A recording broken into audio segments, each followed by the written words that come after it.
आज के इस वीडियो में हम एक नए अकाउंटिंग प्रिंसिपल को डिस्कस करने जा रहे हैं जिसका नाम है बिजनेस एंटिटी कंसेप्ट।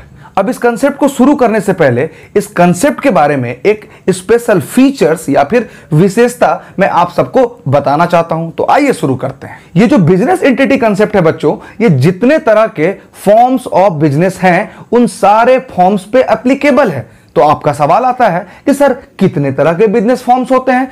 एक हो गया जिसका नाम है सोल ट्रेड बिजनेस। जब एक सिंगल व्यक्ति, एक सिंगल पर्सन, एक आदमी कोई बिजनेस को चलाता है तो उसे हम क्या बोलते हैं? Sole trade business. इस पे भी बिजनेस एंटिटी कंसेप्ट एप्लीकेबल है। जब 5-6 लोग, 10 लोग, 20 लोग मिलके एक बिजनेस को स्टार्ट करते हैं जिसे हम पार्टनरशिप बिजनेस बोलते हैं, उस पार्टनरशिप बिजनेस पे भी बिजनेस एंटिटी कंसेप्ट एप्लीकेबल है। और जब कोई व्यक्ति कोई कंपनी स्टार्ट करता है, चाहे वो पब्लिक कंपनी हो या प्राइवेट कंपनी हो, उन सारे कंपनी पे भी ये बिजनेस एंटिटी कंसेप्ट एप्लीकेबल है।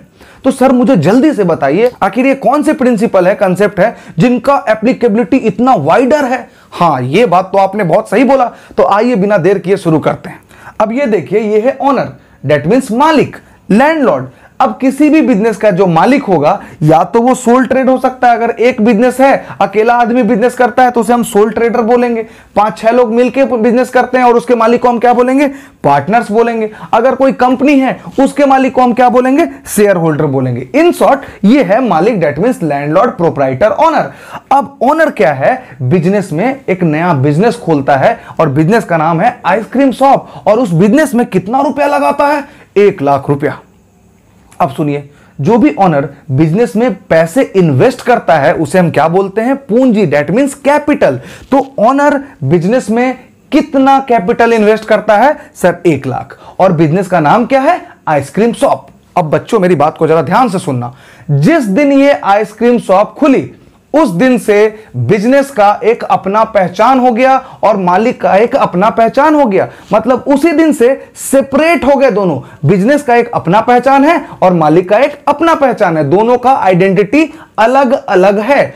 और इसी दिन से बिजनेस अपने जितने सारे बिजनेस ऑपरेशंस या फिर बिजनेस ट्रांजैक्शंस हैं, दैट मींस सेल, परचेज। अब 1 लाख रुपया तो उन्हें मिल गया। अब 1 लाख रुपया में आइसक्रीम सेल करेगा, परचेज करेगा, इनकम, एक्सपेंसेस सब अपना बुक करेगा। अपना एक सेपरेट बुक्स ऑफ अकाउंट बनाएगा जिसमें कि सारे इनकम एक्सपेंसेस का लेखा जोखा हिसाब रखेगा। कौन? बिजनेस। और ओनर भी आज के बाद से अपने इनकम और अपने एक्सपेंसेस का एक सेपरेट बुक ऑफ अकाउंट बनाएगा। क्योंकि जिस दिन से बिजनेस खुल गया, owner and business are separate entity, they prepare their own books of accounts. Okay, business अपना बुक्स ऑफ अकाउंट्स बनाएगा और ओनर अपना बुक्स ऑफ अकाउंट्स बनाएगा।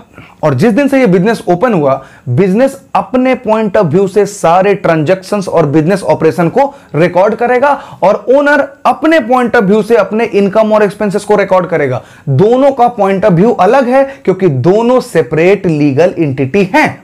यहां तक आप इस बात को समझे। अब इसी सेपरेट लीगल एंटिटी, दोनों का पॉइंट ऑफ व्यू अलग, दोनों अपने अपने बुक्स ऑफ अकाउंट्स बनाएंगे। इनको एक्सप्लेन करने के लिए मैं 2 एग्जांपल्स आपके सामने लेता हूं। सपोज कि मैं हूं आइसक्रीम शॉप का मालिक, that means owner, landlord, proprietor. अब मेरे घर में 2 एयर कंडीशन लगे हैं और उन दोनों एयर कंडीशन का इलेक्ट्रिसिटी बिल आया 20,000। तो मैं बोलता हूं कि ये 20,000 बिजनेस तुम पे कर दो। क्या यह सही है? नहीं सही है सर। ये ऐसे ही प्रैक्टिस को रोकने के लिए ये कंसेप्ट बनाया गया। ओनर के अपने घर का इलेक्ट्रिसिटी एक्सपेंसेस है तो ओनर खुद बियर करेगा, वो बिजनेस में क्यों ट्रांसफर करेगा? इसी के लिए कंसेप्ट बनाया गया बिजनेस एंटिटी कंसेप्ट। ओनर अलग और बिजनेस अलग। बिजनेस अपने ट्रांजैक्शन को रिकॉर्ड करेगा और ओनर अपने ट्रांजैक्शन को रिकॉर्ड करेगा। तो ये जो 20,000 का इलेक्ट्रिसिटी एक्सपेंसेस है, ये क्या बिजनेस रिकॉर्ड करेगा? बिल्कुल भी नहीं। ये रिकॉर्ड करेगा ओनर, क्योंकि ये ओनर के पॉइंट ऑफ व्यू का एक्सपेंसेस है। बोलिए, बात को आप समझ गए? बिल्कुल समझ गए सर। आगे चलिए, अब दूसरा एग्जांपल दीजिए। सपोज करिए कि ओनर के कुछ रिलेटिव्स उस आइसक्रीम शॉप पे पहुंच गए और बोले कि मुझे आइसक्रीम दिला दो। तो ओनर बोला ये तो मेरा ही दुकान है, चलो ले लो। सबको आइसक्रीम बांट दिया। अब देखिए, ओनर के हिसाब से ये तो उनके रिलेटिव हैं, तो उनसे पैसा नहीं लेना चाहिए। लेकिन मैंने अभी आपको बतलाया था कि जब बिजनेस सेपरेट लीगल एंटिटी है तो बिजनेस अपने पॉइंट ऑफ व्यू से ट्रांजैक्शंस को रिकॉर्ड करेगा। उसे ओनर के पॉइंट ऑफ व्यू से कोई लेना देना नहीं है। बिजनेस सिंपल जानता है कि वो आइसक्रीम दिया है तो बिजनेस के लिए वो सेल है और उस पैसे को वो ओनर से मांगेगा कि मुझे पैसे दो।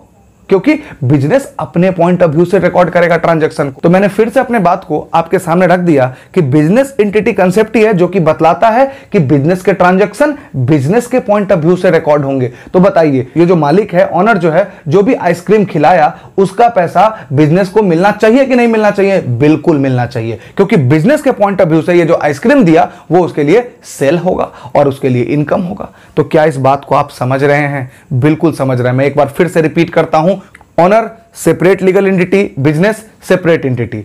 मेरा अपना बुक्स ऑफ अकाउंट्स, बिजनेस का अपना बुक्स ऑफ अकाउंट। मैं अपने बुक्स ऑफ अकाउंट्स में अपने पॉइंट ऑफ व्यू से अपने तरीके से ट्रांजैक्शंस को रिकॉर्ड करूंगा और बिजनेस अपने पॉइंट ऑफ व्यू से अपने तरीके से बिजनेस के ट्रांजैक्शन को रिकॉर्ड करेगा। क्या हम दोनों एक साथ कर सकते हैं? बिल्कुल भी नहीं। इसी पॉइंट को जरा इस एक पैराग्राफ में हमने लिखा है, जरा इसे समझिए।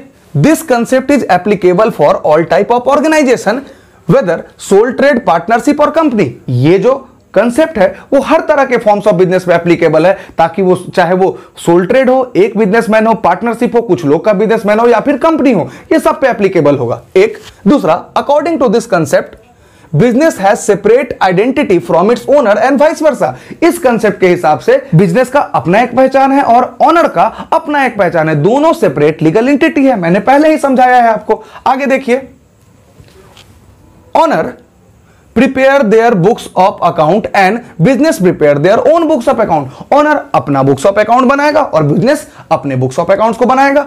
And in business we record transaction from business point of view, not from owner point of view. Business में जितने ट्रांजैक्शन रिकॉर्ड होंगे वो बिजनेस के पॉइंट ऑफ व्यू से होंगे, ओनर के पॉइंट ऑफ व्यू से नहीं होंगे। एक पैराग्राफ हम लोग का कंप्लीट और दूसरे पैराग्राफ को मैं समझाता हूं। देखिए, owner are treated as creditor for the business because owner provide fund और कैपिटल टू द बिजनेस। देखिए, बिजनेस को, आइसक्रीम शॉप को बिजनेस रन करने के लिए, ट्रांजैक्शंस करने के लिए पैसे कौन प्रोवाइड करवाया? तो सर मालिक, ओनर। तो अब बताइए कि बिजनेस के लिए एक लाइबिलिटी है कि नहीं कि इस पैसे को लौटाना है ओनर को, क्योंकि ओनर जब चाहे अपना पैसा निकाल सकता है। वो ओनर का ही पैसा है जिससे कि बिजनेस अपना ट्रांजैक्शंस कर रहा है, प्रॉफिट कमा रहा है, लॉस कमा रहा है। जल्दी से बताइए, तो क्या ये पैसा जो बिजनेस यूज कर रहा है वो दिया हुआ किसका है? सर ओनर का। तो ये जो ओनर का पैसा है, क्या बिजनेस को लौटाना होगा? हाँ, लौटाना होगा। तो जिन्हें हमें पैसा लौटाना होता है, देना होता है, उन्हें हम क्या बोलते हैं? क्रेडिटर बोलते हैं। डेटर जिन्हें पैसा लेना होता है और क्रेडिटर जिन्हें पैसा देना होता है। हालांकि इस पॉइंट को हमने एक डिटेल वीडियो में डिस्कस किया, जिसका लिंक आपको डिस्क्रिप्शन में मिल जाएगा, meaning of debtor and creditor. हालांकि आप यहां पे समझ गए, क्रेडिटर मतलब जिन्हें पैसा लौटाना है। तो बिजनेस के लिए ओनर क्या क्रेडिटर है? बिल्कुल है सर, क्योंकि ओनर का ही तो पैसा यूज कर रहा है बिजनेस, तो इस पैसे को तो लौटाना ही होगा। तो वही पॉइंट यहां पे लिखा, बिजनेस के लिए ओनर है वो एक तरह का क्रेडिटर है, क्योंकि ओनर ही जो है वो, क्योंकि ओनर ही है जो कि कैपिटल और फंड प्रोवाइड किया है किसको? बिजनेस को, ताकि बिजनेस अपने ऑपरेशंस को आराम से रन कर सके। और देखिए, and it is the only reason, और यही कारण है कि कैपिटल को हम लोग क्या ट्रीट करते हैं? लाइबिलिटी। यही कंसेप्ट है जो कि मुझे बताता है कि कैपिटल हमारा क्या है? लाइबिलिटी है, क्योंकि कैपिटल प्रोवाइड कौन किया? ओनर किया। तो at the end of the day इस कैपिटल पे हक किसका है? ओनर का है। तो ये सारा कैपिटल को लौटाना होगा बिजनेस को, किसको? ओनर को। तो इसी के लिए ये जो कैपिटल है, ये जो फंड है जो कि बिजनेस में लगा हुआ है, वो बिजनेस के लिए क्या है? लाइबिलिटी है। ओके, देखिए यहां पे लिखा हुआ है, because it is to be assume that business has borrowed fund from owner. और ये माना जाता है कि जो बिजनेस है वो फंड को बोरो किया हुआ है, किससे? ओनर से। Instead of borrowing from outsider, outsider से नहीं फंड लेके बिजनेस किससे लिया है? ओनर से लिया है। अब इस पैराग्राफ को भी मैं आपके सामने समराइज कर देता हूं कि बिजनेस के लिए ओनर क्या है?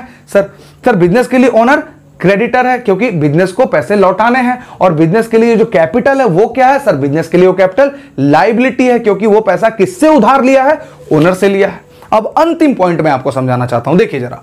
If owner withdraw fund for personal use, that is drawing, then it will reduce the capital of the business. आप मुझे सिंपल बताइए कि ओनर आइसक्रीम बिजनेस में कितना पैसा लगाया है? तो सर 1 लाख रुपए।